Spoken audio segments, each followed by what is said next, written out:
একবার এক ইন্টারভিউতে বর্তমান সময়ের সেরা গোলরক্ষক এমিলিয়ানো মার্টিনেজ বলেছিলেন, আমি এখন পর্যন্ত যত ফুটবলারকে প্রতিপক্ষ হিসেবে পেয়েছি তার মধ্যে নেইমার ছিল সবচেয়ে ভয়ঙ্কর।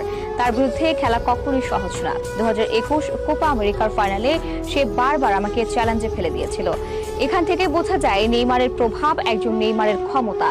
জীবন মানুষকে অনেক কিছু দেয়, পূর্ণতা কিংবা শূন্যতা, সব দিক থেকেই সবার ভাগ্যে থাকে।